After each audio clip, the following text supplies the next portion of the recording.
शराब घोटाला।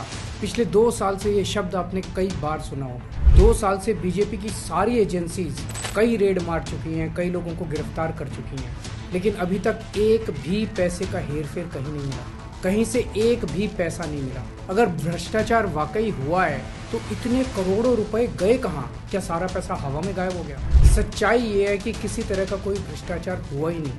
अगर होता तो पैसा भी मिलता। ऐसे फर्जी केस में आम आदमी पार्टी के कई नेताओं को इन्होंने अभी तक जेल में रखा हुआ है। किसी के भी खिलाफ कोई सबूत नहीं है, कुछ साबित नहीं हो रहा, खुलेआम गुंडागर्दी चल रही है। किसी को भी पकड़ के जेल में डाल दो। अब बीजेपी मुझे गिरफ्तार करना चाहती है। मेरी सबसे बड़ी संपत्ति, मेरी सबसे बड़ी ताकत मेरी ईमानदारी है। झूठे आरोप लगा के, फर्जी सम्मन भेज के ये मुझे बदनाम करना चाहते हैं, मेरी ईमानदारी पे चोट करना चाहते हैं। इन्होंने मुझे सम्मन भेजे हैं।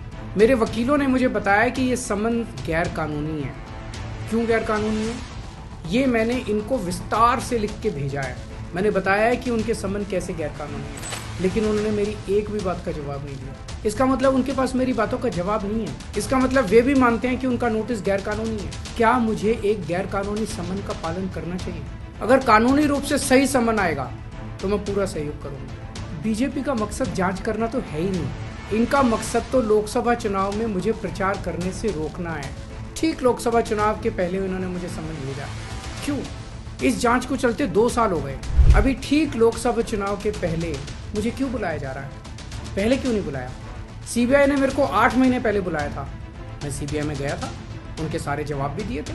लेकिन अब ये लोग ठीक लोकसभा चुनाव के 2 महीने पहले मुझे बुला रहे हैं। तो बीजेपी का मकसद कोई पूछताछ करना थोड़ी है।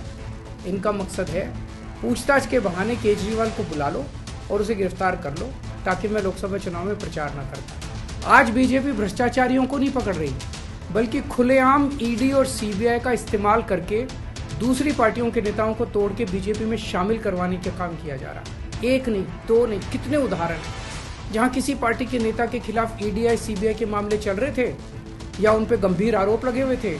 जैसे ही वो नेता बीजेपी में शामिल हुए, उनके सारे पुराने मामले बंद कर दिए गए या ठंडे बस्ते में डाल दिए गए। तो जो इनकी पार्टी ज्वाइन कर लेता है उसके सारे मामले रफा दफा कर दिए जाते हैं। जो इनकी पार्टी में नहीं जाता वो जेल जाता है। आज मनीष सिसोदिया, संजय सिंह और विजय नायर इसलिए जेल में नहीं है कि उन्होंने भ्रष्टाचार किया है, वो इसलिए जेल में है क्योंकि उन्होंने बीजेपी में शामिल होने से इनकार कर दिया है।